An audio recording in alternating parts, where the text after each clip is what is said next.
ओम सिंधुरारुणां विग्रहां त्रिनयनां माणिक्यमौलिस्फुरत तारानायकशेखरां समितमुखी मापनिवक्षोरुहां पाणिभ्यामलिपूर्णरत्नचस्कं रक्तोत्पल्लं बिभ्रन्तीं सौम्यारतनघटस्थरक्तचरणा ध्यायेत् प्राम्बिकाम्। ओम श्री मात्रे नमः।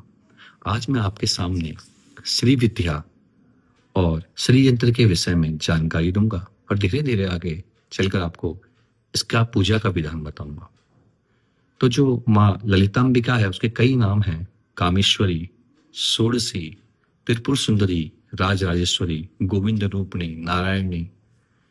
तो जो माँ है वह करांगली नखत्पन्ना नारायण दशाकृति, यानी कि वह अपने पैर के नाखूनों से ही नारायण के 10 अवतारों को उत्पन्न करने की सामर्थ्य रखती है।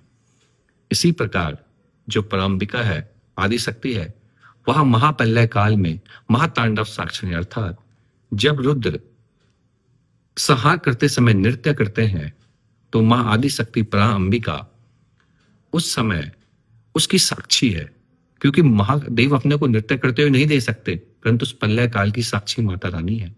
इसी प्रकार मां पंचकृत प्राणा है। पंचकृत प्राणा का मतलब सृष्टि करती ब्रह्म रूपा गोवित्री गोविंद रूपिणी सहारणी रुद्र रूपा तिरोधाना कृष्वरी सदा शिवनग्रहा पंचाकृत प्राण, यानी कि सृष्टि की उत्पत्ति करते समय मां ब्रह्म का रूप धारण करती है, पालन करते समय वह विष्णु हो जाती है, वह संहार करते समय शिव बन जाती है, उसके बाद वह इस सृष्टि की शुद्धि करती है और तिरोधान करती है और फिर इस सृष्टि को अपने सही रूप में संचालित करती है। अब मैंने आपको बताया कि श्री विद्या क्या है, तो मां सात्मक में परा ब्रह्म है, सच्चिदानंद स्वरूप ब्रह्म है मां, और परा का मतलब श्री है और इसको प्राप्त करने वाली विद्या श्री विद्या है। किंतु यहाँ पर श्री का अर्थ मैं मुद्रा से नहीं जोड़ूंगा, क्योंकि सांसारिक पुरुष तो श्री को बस मुद्रा समझता है। हमारे 3 प्रकार के शरीर होते हैं, जिसमें सबसे पहले यदि हम बात करें किसी भी चीज में तो हमारा कारण शरीर होता है, दूसरा हमारा स्थूल शरीर होता है और तीसरा सूक्ष्म शरीर होता है।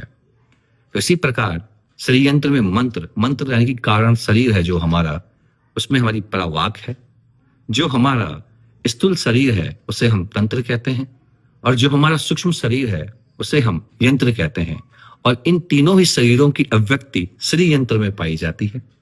इसी प्रकार भगवत रूप, पराचिति रूप और आत्मिक तत्व, इन सबसे ही हमें भगवती परांबिका की प्राप्ति होती है।